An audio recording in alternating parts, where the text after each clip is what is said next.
is that That's a lot of music, man. You know, I had to, because I had to set up Twitter. I had computer stuff. How are you, man? I'm good. Good to see you. How was Thanksgiving? I gave thanks. You know what I gave thanks for the most? What was that? The most important thing to give thanks for, in my opinion, and I did for myself, is good health. You know, I'm 65 years old. Things start falling apart here pretty soon. Now the wheels start coming off the bus. It's funny because a lot of times we're talking to people and they say their age. Oh, I'm 65, and I'm like, yeah. Ben is right there, and he's not dealing with what you're dealing with. You know. Yeah. Well, 65 is 65. You know, one of the things I do is I do hospice. I don't know if I ever told you this. I do hospice work. Like I go visit people. Yeah, I go visit people in hospice, and some of them are 65. Some of them are young, and so do not take your good health for granted. And that's what I do all the time, but I especially gave thanks for it on Thanksgiving is good health. And one of the things that I attribute my good health to,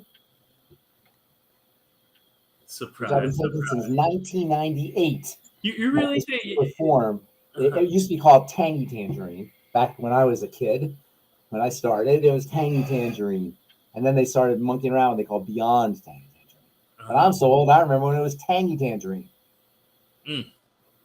Yeah, it's interesting because I made a little comparison today between the Tangy Tangerine liquid and the Tangy Tangerine powder, and Becca just like Tangy Tangerine liquid.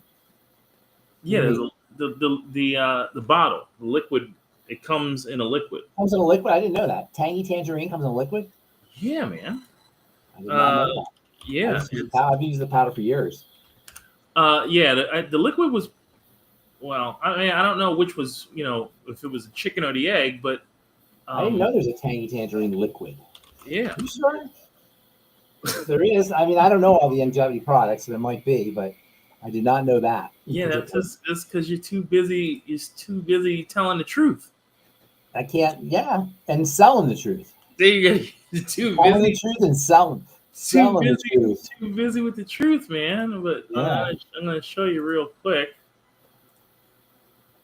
Do you see it here? Okay. Is it new? No, not at all. Okay. I did not know that, but it's not as valuable. It doesn't. You don't get as much value as the powder. The powder gives more value. The powder's more flexibility, more value. I like the powder better. I like the powder better than the tablets too. I know some folks like the tablets. I like the powder. Powder is just a big product. And I've been formulating supplements myself for many years, and I know a good formulation when I see it. And let me tell you, it's not just a good formulation. This is an epic formulation. Okay. Well, so my comparison said that the powder is a bit superior for a number of reasons, but the Tangy Tangerine liquid, number one, it says that it has a lower glycemic index, and it was the one that was in the pig pack, which is what made me look it up today and do that comparison because I played a show earlier today where you were talking about the pig pack, and you talked about how you met Doc. Well, what show was it? It was a Daily with Doc show from last year. It was like a rerun. So yeah. Can you tell the story about how I met Doc? Yes, if you'd like to tell. I haven't told that story in a while. It's a cool story, though. You think I should tell it? Well, yes. I'll tell you what I heard. What I recall from what you said was that you'd heard about him, you were interested in what he said, and a mutual friend brought him to your office. Yeah. That's the gist of it. I want the good story. Yeah, in the 90s, there was this guy in Montana, I think he was, who recorded Doc, and he turned into cassette tape and just mailed it all over the country. Of course, that's the Dead Doctors Don't Lie tape, right? Doc gave a talk. I forgot where he gave this talk, and this guy just recorded it and started sending it out. And there were people like myself who kept getting this cassette tape. Like dozens of them, because this guy literally made thousands, hundreds of thousands of tapes and just blanketed the country with these tapes in 1995, 1996-ish kind of thing. And like a lot of people, I got a whole bunch of these tapes. One day I got a tape in the mail. I looked at it, Dead Doctors Don't Lie. I just didn't think of it. I just stuck it in a drawer. A week later, another tape, Dead Doctors Don't Lie, stuck it in a drawer. At the end of like a couple months, I had a drawer filled with Dead Doctors Don't Lie tapes that I was just getting in the mail. And I had been doing talks myself on nutrition in my pharmacy, on skin mostly, but also on nutrition and helping people understand nutrition. I know in a small way I was doing it. And one day I just decided to, I don't know what got into me. I said, I'm going to listen to this tape. And I put the tape in, and oh my God, I was so blown away. First of all, his voice, the way they recorded it, it made it sound like he was Moses on Mount Sinai, giving the 10 Commandments, right? You know what I'm talking about? The way he talked, the recording. And so it was just powerful as could be. And then he was saying things that I knew from pharmacy school. For example, we talked about soil deficiencies in pharmacy school. We talked about selenium in pharmacy school. We talked about glucosamine in pharmacy school. We talked about bone broth in pharmacy school. The things he was talking about were things I knew. I knew he was right. And I knew nobody was really talking about it. And the sound of his voice was so incredible that I just couldn't get enough of this thing. And I kept listening and listening and listening over and over and over again to this stuff because I was going to use this stuff in my talks. I was going to incorporate some of his wisdom in my talks. And then one day I'm in the gym, I'm lifting weights with my buddy Russ, and he's spotting me. I'm doing bench press, he's spotting me. And I happened to mention, I said, I've been listening to this guy, Dr. Wallach, this tape, Dead Doctors Don't Lie. And Russ says to me, I'll never forget, he goes, I know Dr. Wallach. Like, what? You know, how do you know? Dr. Wallach comes to Colorado all the time. And back then, he was just starting longevity. It was called American Longevity back then. And he was coming to Colorado. Colorado was one of his main centers for growing the company. And I'm not sure why that was. I think he had some distributors there, some big distributors that started in Colorado. And he would come to Colorado all the time. It was a regular place for him. And so Russ goes to me, hey, yeah, you want to meet Dr. Wallach? I'm like, what? I couldn't believe. Are you serious? Because I'm listening to this guy's tape, and he sounds like some, deity of some kind. And then he says, you want to meet him? I'm like, what? Of course I want to meet Dr. Wallach.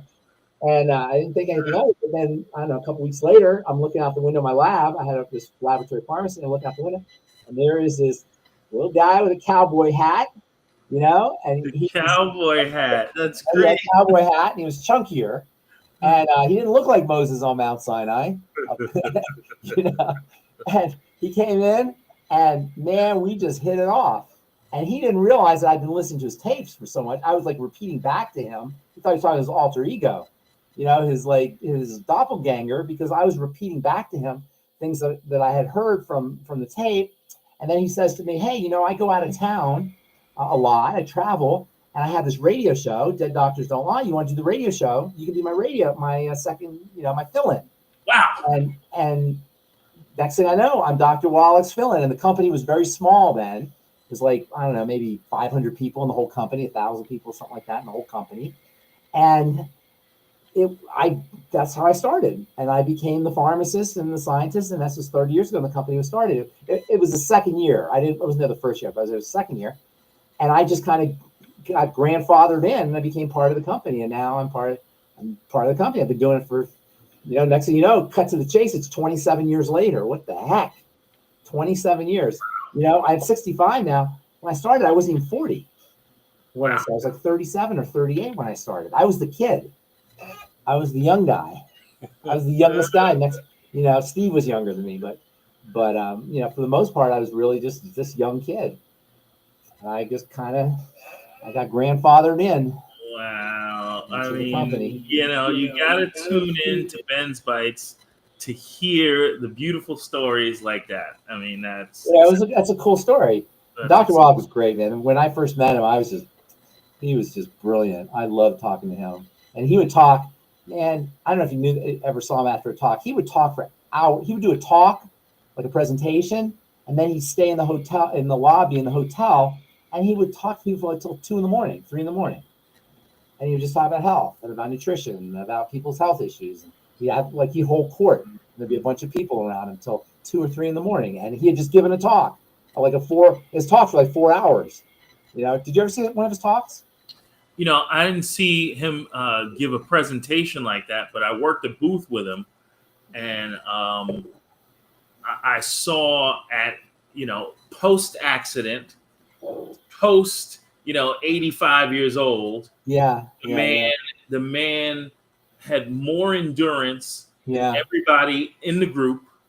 He's, you know what he reminded me of? I remember going to a parade years ago, and it was old, like World War II veterans, and they were like the Flag Corps, and they were standing there, and they stood at attention for the whole event, and it was like these guys had to be in their 80s, and 2-hour event, didn't scratch their nose, like did not move. And I was just like, and this is what Doc reminded me of. These people who are exceptional with their discipline and their drive and their stamina, just incredible. Yeah, their stamina. Mm-hmm. Exactly. And but I'm very glad that he was smart enough to see good talent when he did. Yeah, he knew good talent. Yeah. Back in the day, the Dead Doctors Don't Lie show, we were on like 150 stations at one time. That was a big thing, man. The Dead Doctors Don't Lie in the early 2000s, the late 90s. And you knew. I wonder if anybody here remembers that. Anybody here, and put it in the chat if you remember the Dead Doctors Live radio show. Yeah, like the early 2000s when it was a serious show. Yeah, I mean, I started listening to it maybe. I started listening to it consistently, maybe 2017. That long ago? 2017. Wow. Yeah. Wow. Yeah. So you've been listening for like 8 or 9 years. When did you sign up? First, I bought my first products probably 2019, 2020. Okay, got it. But then I became a distributor. I don't know. You'd have to ask Becca. It was a while ago. You know, it was a couple of years ago, like 4 or 5 years ago at this point. All right. I want to get into some health stuff. Can we do that? Well, I need you to talk a little bit about HRT. You don't want me to talk about other stuff? You think people are wanting to hear HRT? Well, this is what we advertised that you'd be talking about. All right. Then I'll do HRT. And I think I said that the last time I said we would do HRT. I think I said that. We kind of did, yeah. Okay, good. So let's talk a little HRT. I'm going to try and screen share here because I want to show you something. Can I screen share or do you have to do it? You have the power. I have the power to screen share here. Let me say screen share. Select window. Let me see here. Let's see. Let me see if this goes here. That's not it. Not now. That's the wrong screen. It says screen sharing is not allowed. No. That's what it says. I just saw. You're an admin. Come on, man. All right. So let's do this here. Okay. So you see that, right? Okay. Now let me show you this. Can you see that? I do. Okay. So that is they call it the steroidogenesis pathway. Okay. This is how steroid hormones are made in the adrenal glands. And it's similar to how they're made other places, but we'll use the adrenal glands as an example. Looks like a big mess, right? Where else are they made besides the adrenal glands? In the ovaries, testes, skin. Okay. Can you see my cursor? I can't tell. Can you see my cursor? I cannot see the cursor. Okay. So you see where it says cholesterol at the top? Yes, sir. Okay. And then you see pregnenolone next to it. An arrow goes down to pregnenolone. Yes. And now go all the way to the right where the blue is. Mm-hmm. And you see estradiol and testosterone, right?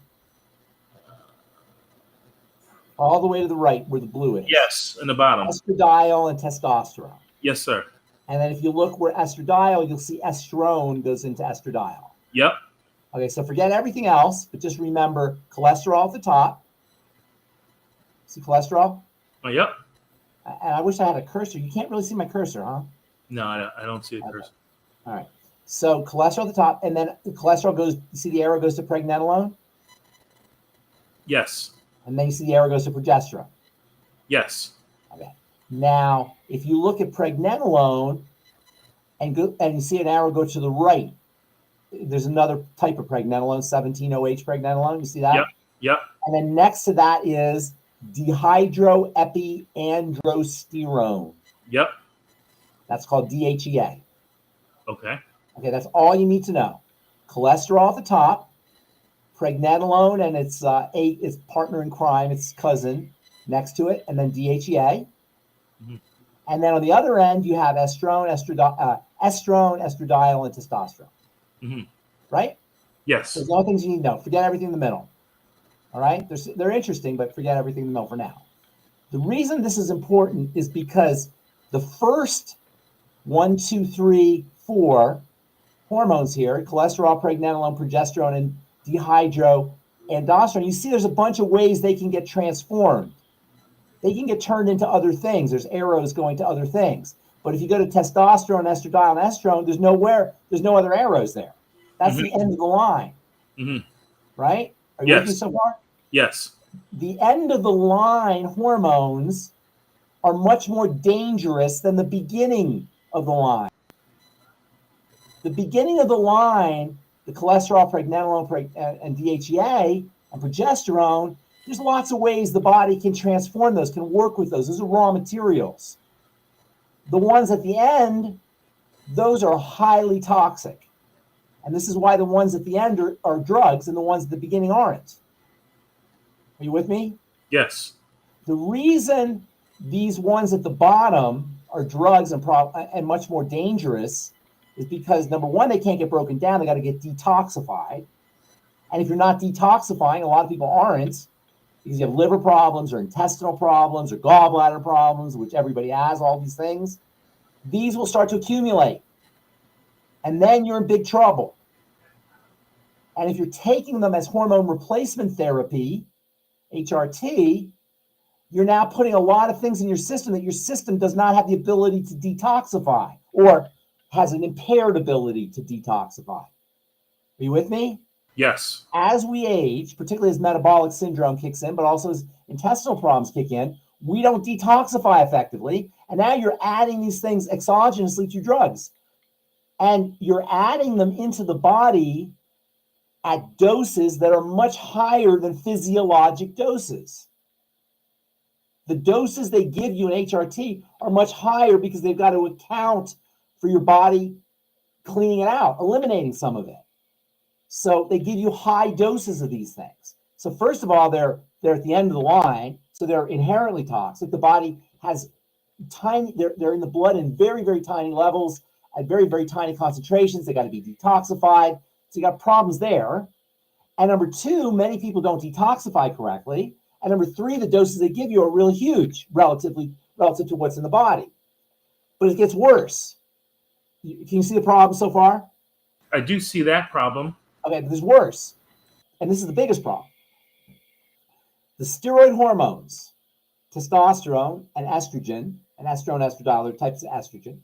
Testosterone and estrogen, the end of the line steroid hormones, which have to be detoxified, they interact with a whole slew of other hormones and neurotransmitters, with dopamine, with serotonin, with thyroid hormone, with insulin, with cortisol. And so it's very, very difficult to control all the variables.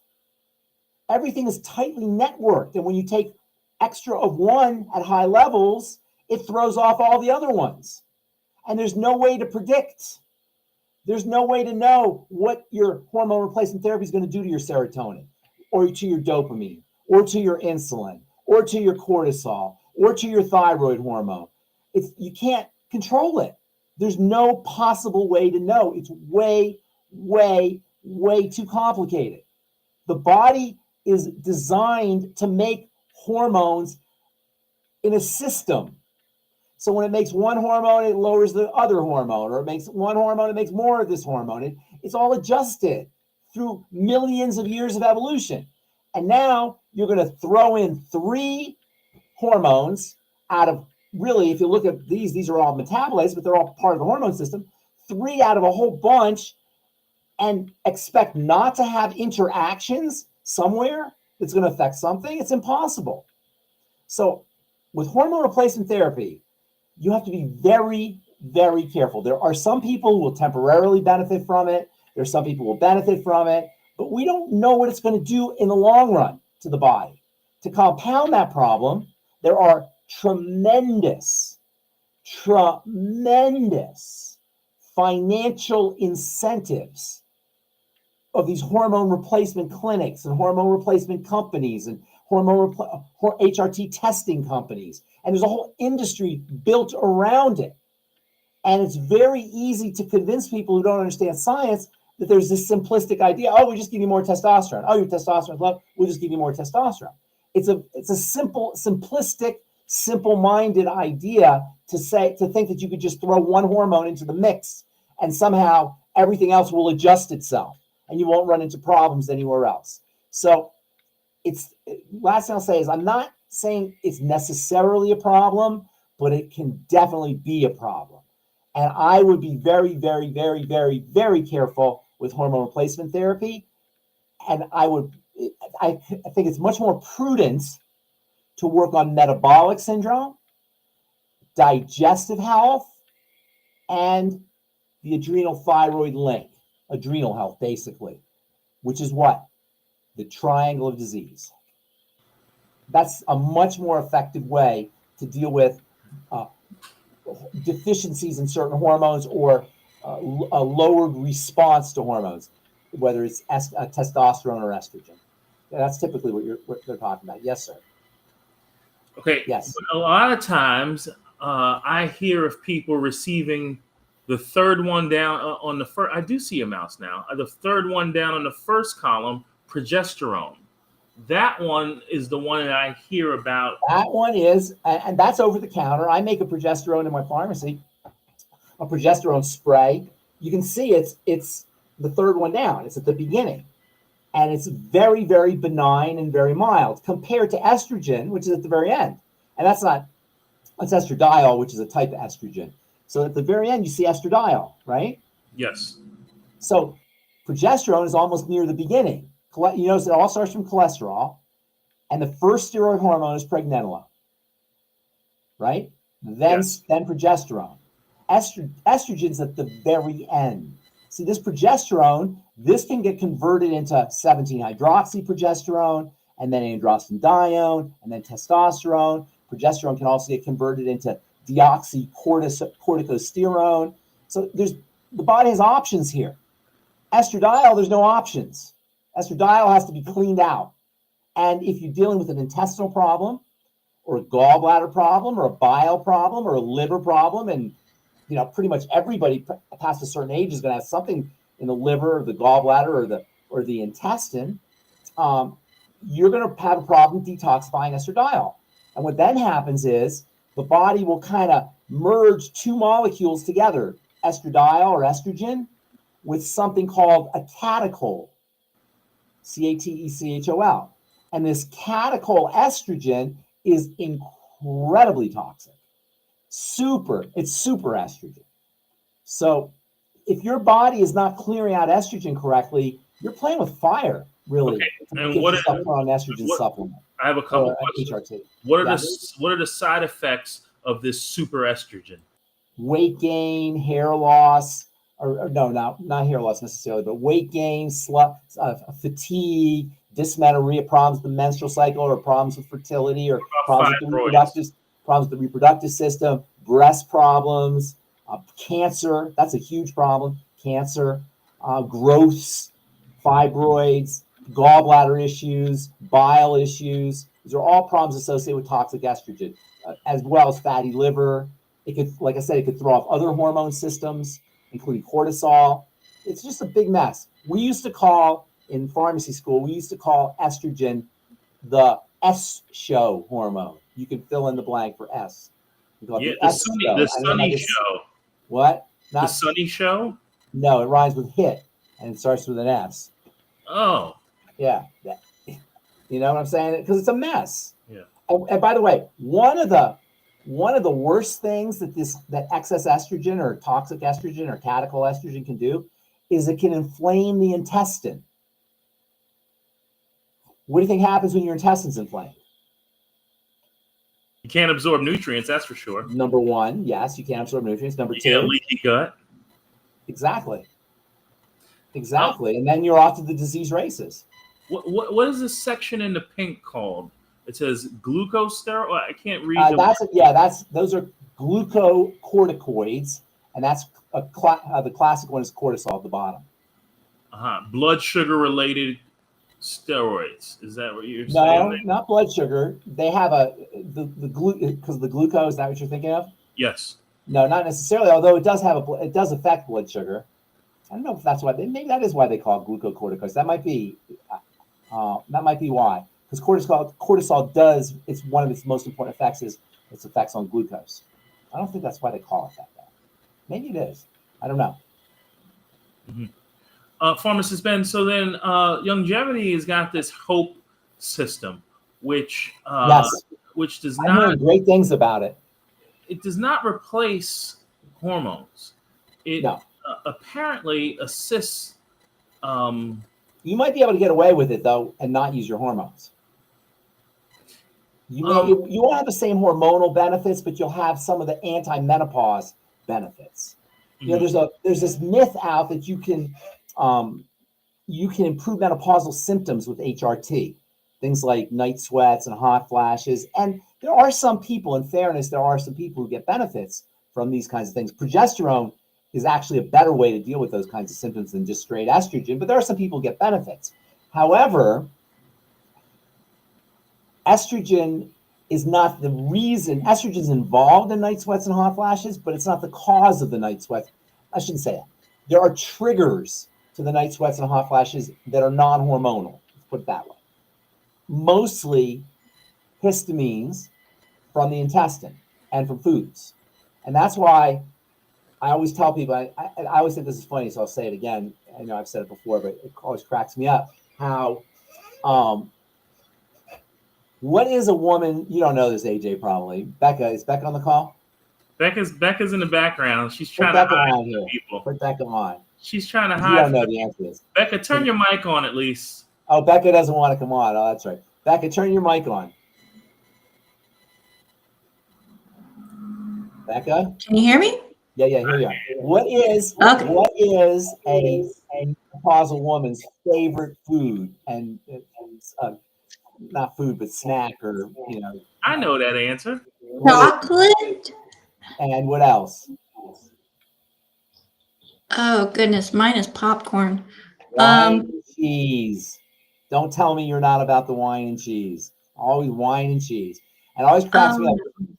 Wine, cheese, and chocolate contain chemicals like histamines that cause hot flashes and night sweats. And women who have hot flashes and night sweats oftentimes are enjoying wine and cheese and chocolate, because everybody's enjoying wine and cheese and chocolate. So when I tell somebody, and obviously Becca, hot flashes and night sweats are miserable, right?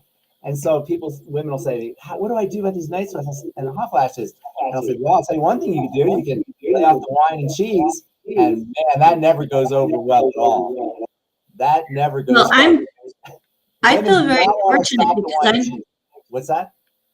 I feel very fortunate because I never had those hot flashes. Well, because you were supplemented, right? I found longevity just at the perfect time. Yes, exactly. That's my point, is that there's many things you could do for hot flashes and night sweats and menopausal issues, anxiety and depression, and weight gain. There's a lot of things you could do that don't involve hormones. That involve nutrition. that involve patching up a leaky gut and working on the microbiome and using your ultimate enzymes and bile salts and the ultimate EFAs, which are almost like I don't want to say they're estrogen, but they have some of the benefits of estrogen you get from the ultimate EFAs. So there's a lot of things with nutrition and with dietary strategies to give you the same benefits as estrogen for ameliorating or mitigating menopausal symptoms without having to deal with the whole hormone thing, or doctors for that matter, or prescription drugs. So you asked about Hope. Hope is one of those products. It isn't going to necessarily, doesn't have any hormonal benefits, but it has adaptogenic benefits that can help reduce the incidence of the symptoms of menopause. So I'm not a big believer in the whole hormone thing, although I will say there are some people who swear by it and who definitely get benefits. Seems to me like it's kind of playing with fire. Pharmacist Ben, understood. But, as I was doing a little bit of reading, it said that hormone replacement therapy should not be used by women who had a history of breast cancer. Why do you suppose? What's your guess? Well, because, I know some people who have breast cancer, they get rid of the lymph nodes. So why do you suppose, why would it be contraindicated if you have breast cancer? Because estrogen, hormone replacement therapy, which is estrogen, is carcinogenic. It's on the FDA's known to cause cancer list. It makes cells divide. What's the job? What's estrogen's main job? It's to make a baby. It's to grow a baby. It makes cells divide. So estrogen makes cells divide. If you have a history of cancer, that's the last thing you want in your system. But not even if you had a history of cancer, nobody should want that. It makes cells divide. That was my point. I mean, if someone shouldn't have it if they had a history of cancer, why should it be okay for everybody else? Bingo. Which was bingo. You're smarter. Yeah, bingo. Bingo. Exactly. Exactly the point. There was a book. The whole estrogen story is really fascinating. There was a book that came out in the 1960s called Feminine Forever, and it revolutionized this whole idea of using of the anti-aging business. The pharmacological approach to anti-aging was revolutionized by this book, Feminine Forever. It was written by a doctor. It was paid for by a drug company, or supported at least by a drug company that made estrogen. And in this book, this guy, this is 1964, it was still, we didn't really know a lot. Science was very primitive. Medical science was very primitive in 1964. And he wrote a book extolling the virtues of estrogen, how you could stay feminine forever. And the drug company Ayers came up with their best-selling drug. When I graduated pharmacy school in 1986, we filled this thing like it was Skittles every day, thousands of pills, thousands of Premarin pills. Premarin was, have you heard of this? It was Ayers' drug, Ayers' version of estrogen. It was conjugated estrogens that you took at a dose that was maybe 10 or even 100 times physiologic doses, because it got metabolized by the liver. All drugs have to get metabolized by the liver, so they give you higher doses than you really need. And so they give you the super high dose of Premarin, which stood for pregnant mare urine. Did you know this?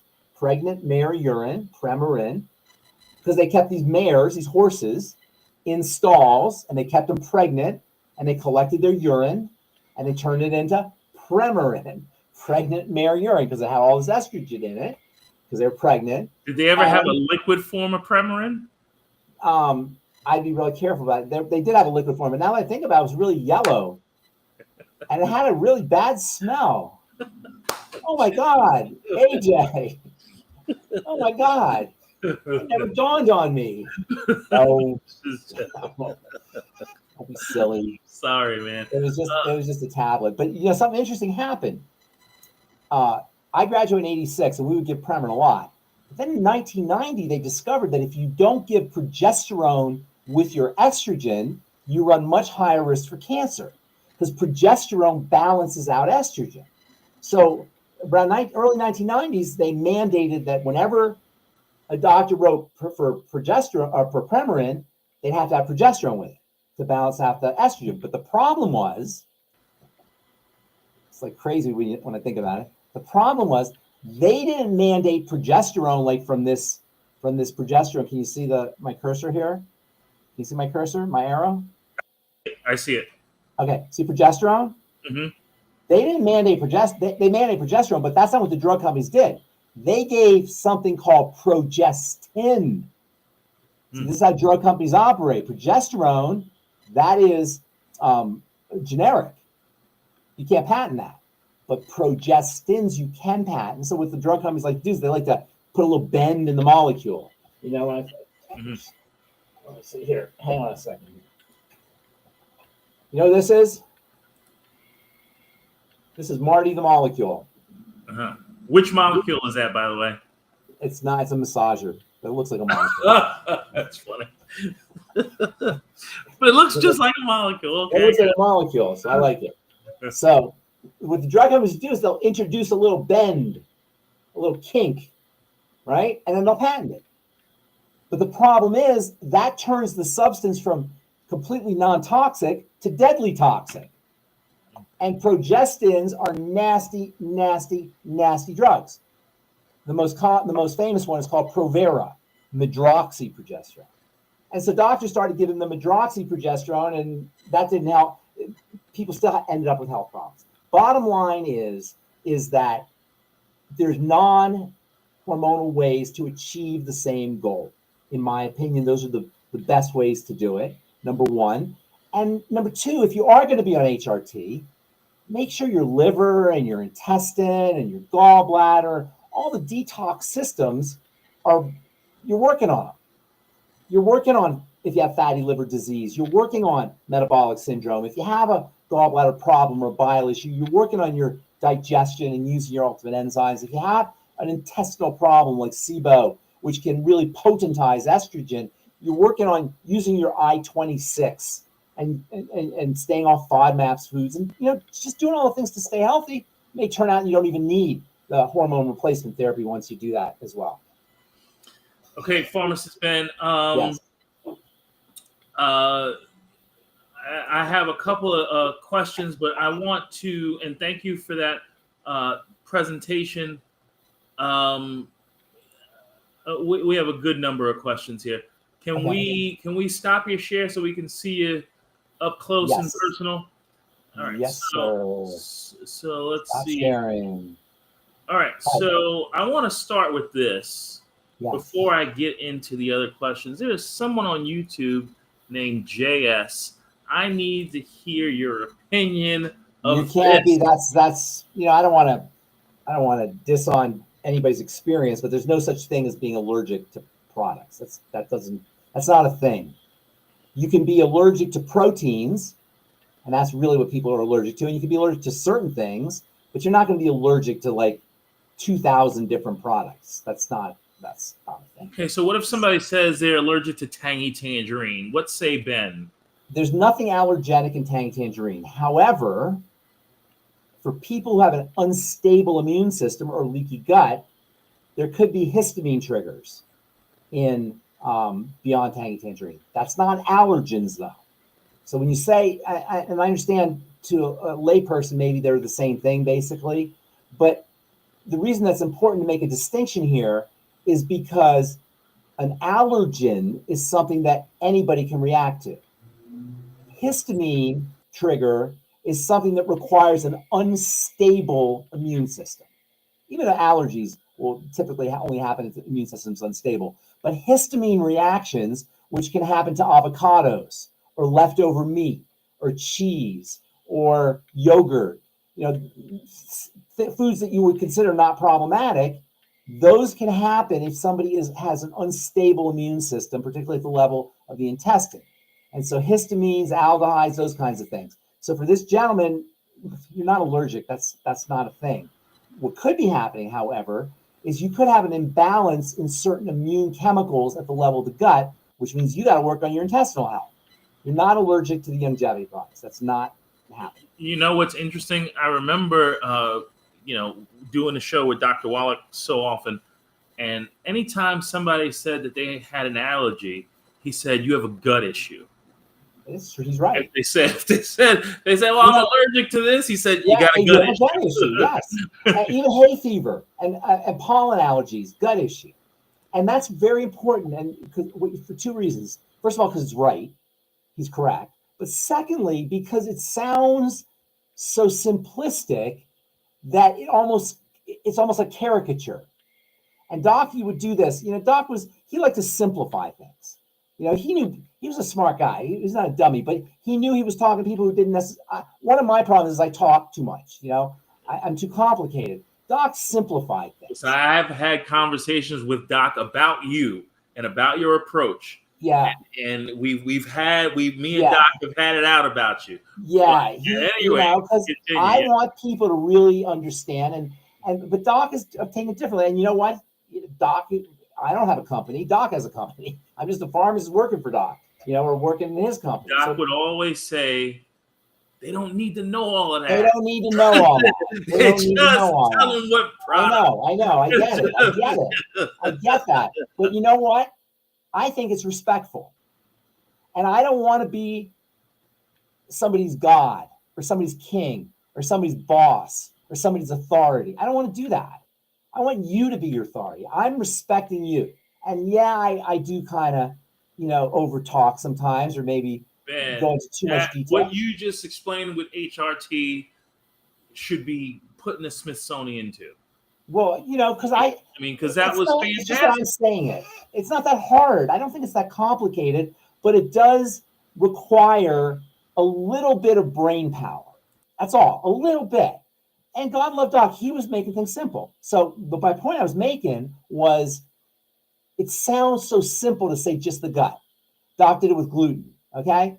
All right, it's not just gluten, there's other things. But his point is what you're eating has an impact on your heart disease, on your Alzheimer's disease, on your lupus, on your myasthenia gravis, on your transerythroid amyloidosis cardiomyopathy. I'll never forget that, right?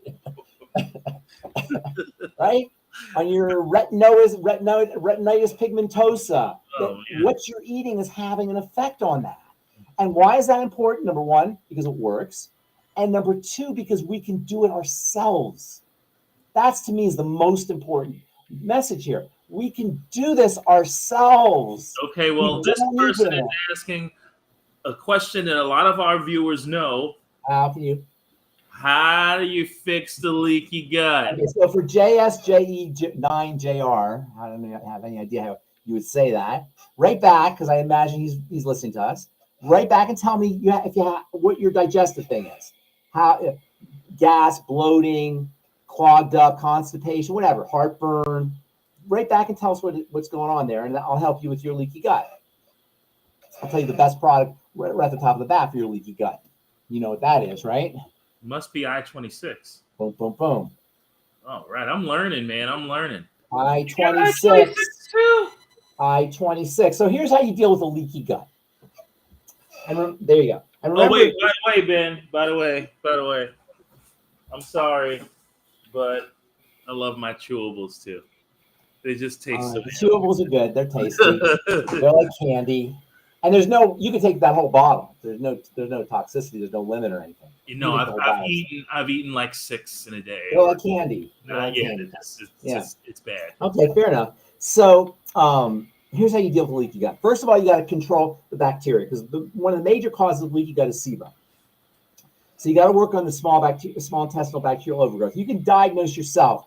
Eat dried fruit.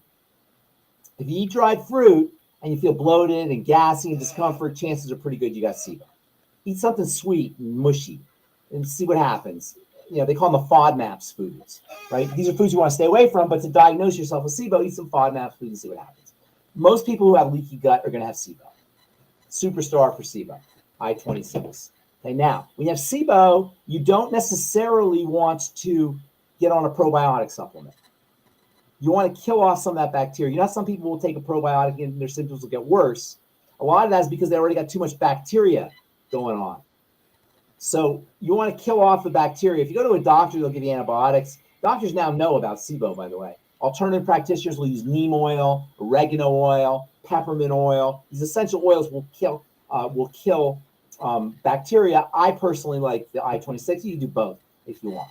So that's first of all. Will the essential oil kill the bacteria in the small intestine? Yeah. Okay. Yeah. So, and that's the small intestine, what we're talking about here, not the large intestine. It's all about the small intestine. Then you want to keep foods out of the system that you react to. Don't go by good food, bad food lists. You want to do a food diary and stay away from foods that cause you problems. Where can they find a food diary? criticalhealthnews.com. You'll get a free food diary. Sign up for the newsletter on criticalhealthnews.com. You'll get a free food diary so that you can keep track of the foods that bother you. Yes. And sometimes it takes a couple weeks, and sometimes it's not easy. Sometimes it takes a couple months, and it's not easy. But some people have problems with tomatoes. Some people have problems with lettuce. So you can't really go by the good food, bad list. You got to do food diary. Stay away from problem foods. That's the second thing. Then you can do things to strengthen the gut and anti-inflammatories for the gut. So one of the best gut strengthening supplements is vitamin A. So I'd be using high doses of vitamin A. I don't know if we have any young vitamin A in the longevity line that have high doses. 20,000 IU of vitamin A a day. Also Fucoid Z. Also collagen peptides. Also glucogel caps. In fact, anything the Healthy Bone and Joint Pack would help with leaky gut. You understand why? The Healthy Bone and Joint Pack is building connective tissue, right? Yes. And then the Fucoid will help you with the mucus, the slimy layer on the surface. And remember, when you have leaky gut, you're not absorbing nutrients. I don't think that is it vitamin A. How much? Somebody wrote that. Did you write that about? Becca did. It was about 500. Yeah, that's good. It was about 500. I'm sorry. 500 or 5,000? 500. Oh, well, that's not enough. You need like 10,000 or so. So that's vitamin A. I don't know if you get that from any longevity products, but vitamin A is really helpful. Fried foods are very inflammatory for the intestine. You know how docs always talk about fried oils and distorted oils, heated oils? He's right, 100% correct. And one of the worst parts of the body, or one of the most sensitive parts of the body to oils and to fried fats, is the intestine.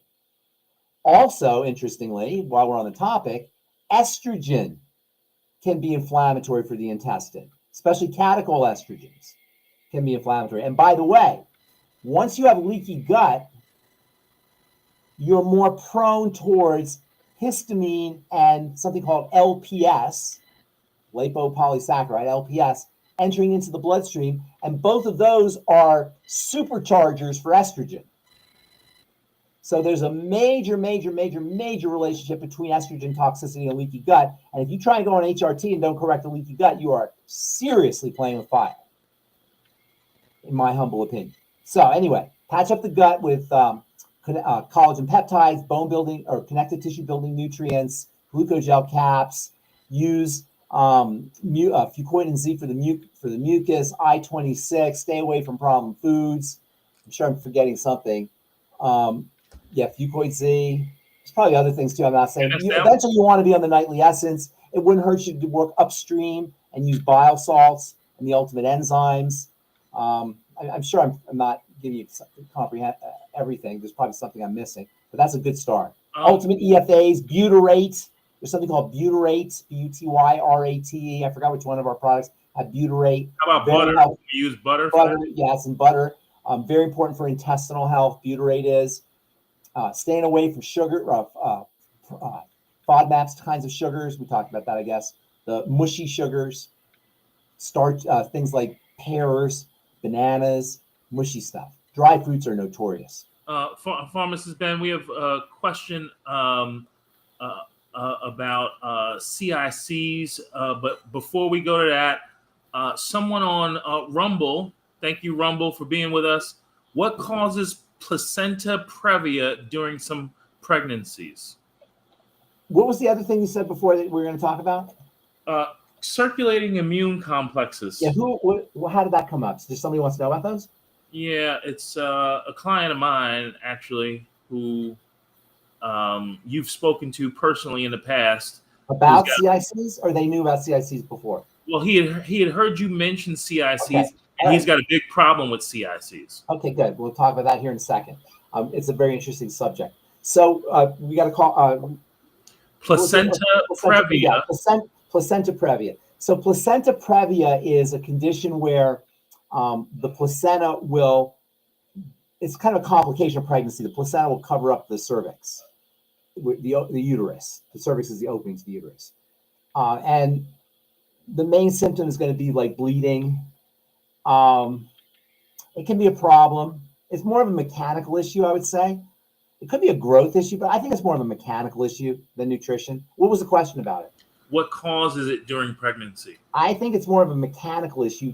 You know, for all the tissues to grow correctly in a pregnant woman, everything has to happen just so. And every once in a while, it does not just happen just so. If I had to guess, I would say there was some inflammation in the area. And if there's inflammation in the area, that means something is getting into the bloodstream that is initiating an inflammatory or an immune response. So the real way to answer that question is to ask for or look for or ask for comorbidities.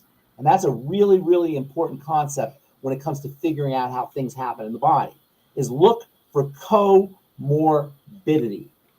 Comorbidity is other things that are going on. For somebody who has this condition, placenta previa, like, you know, we were always talking, you can't work on the fruit. You got to go upstream.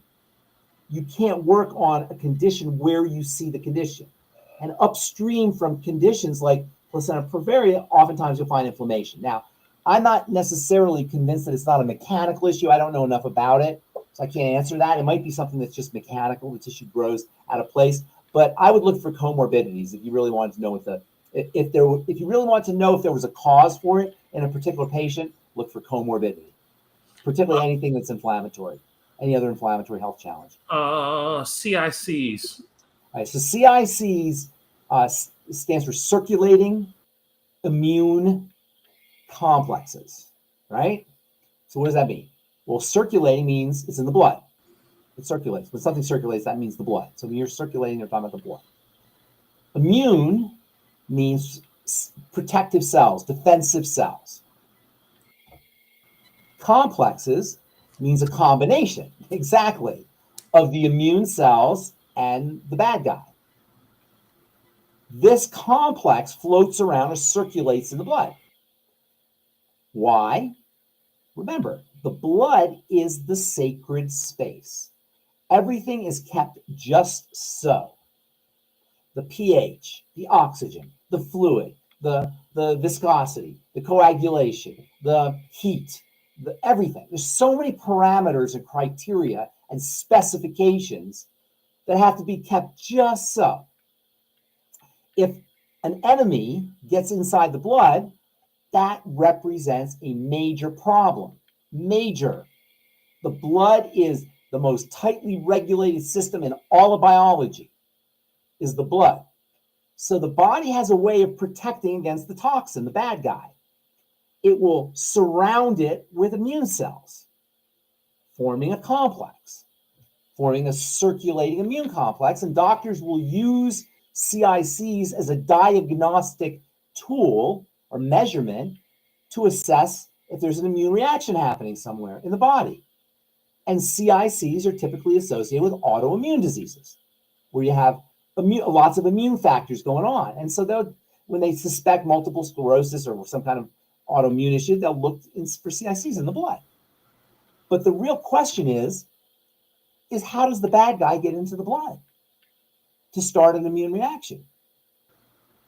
That's the question, right? How does this whole thing start?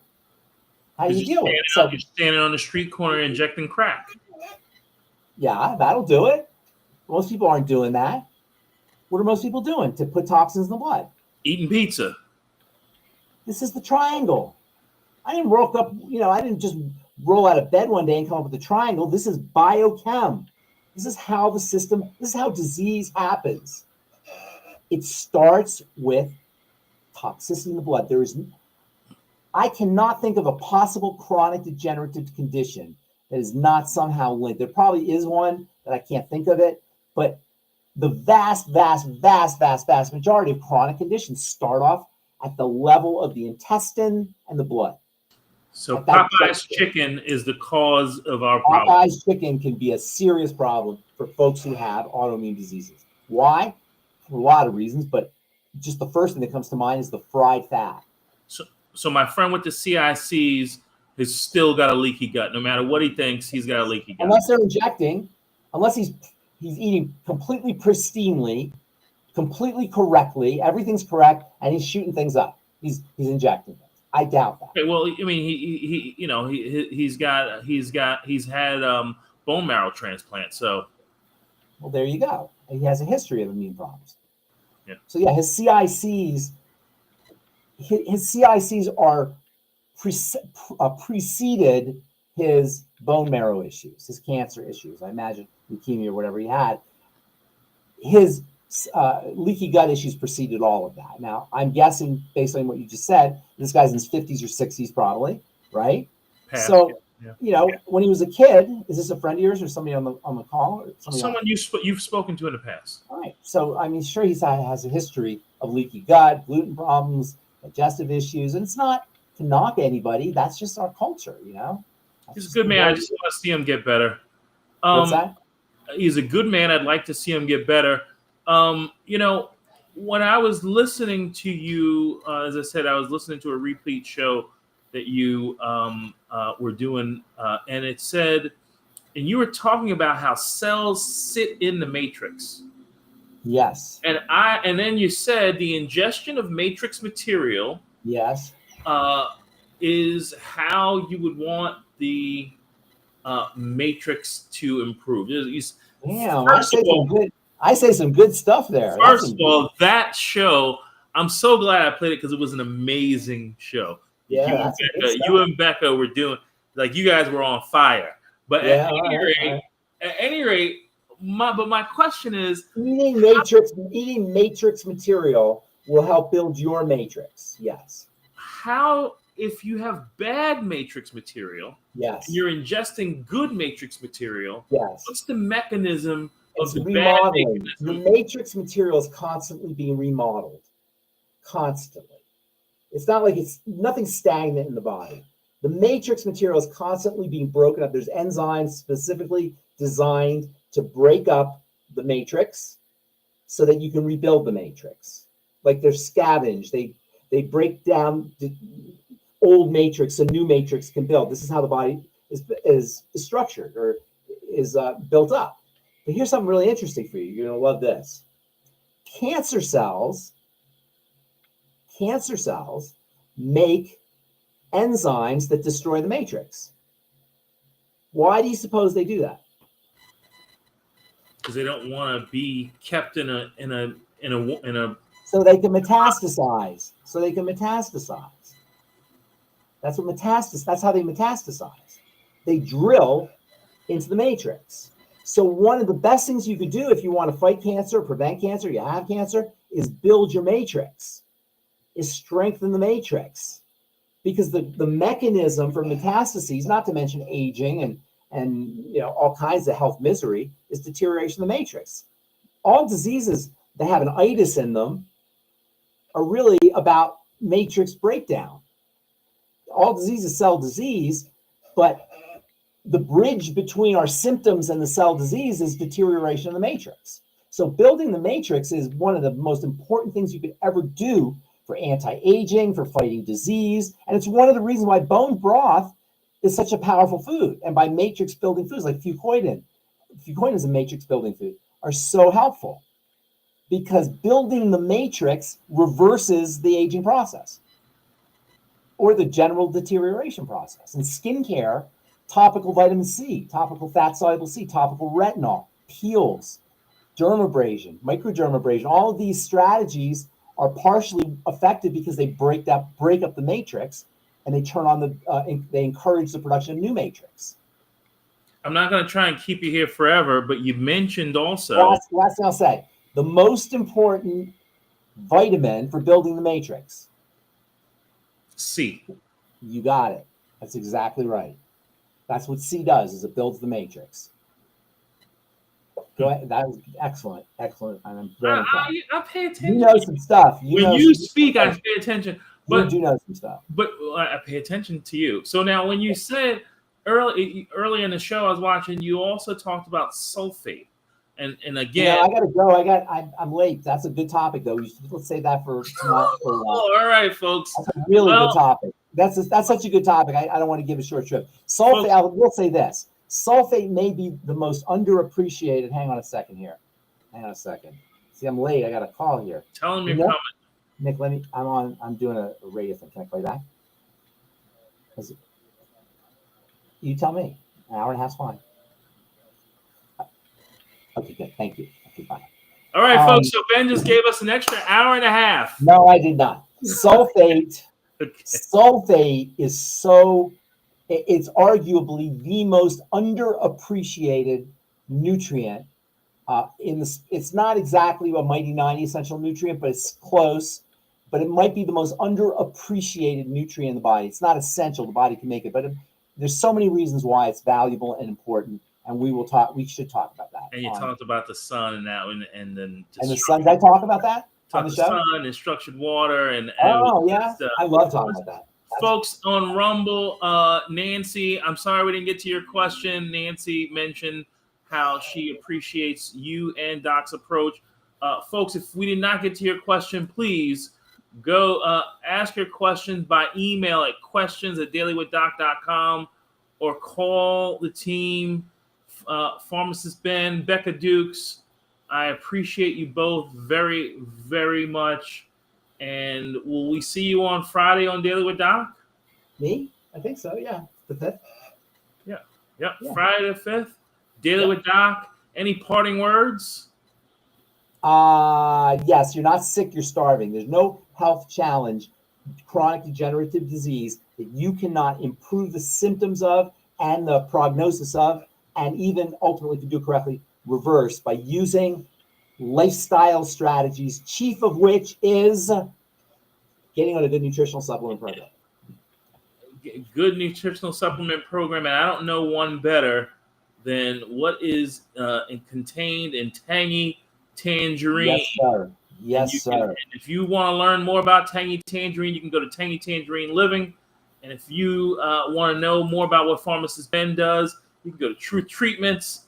And if you want to know what he's telling you about the gut and the bloodstream and the adrenals, you can go to triangleofdisease.com.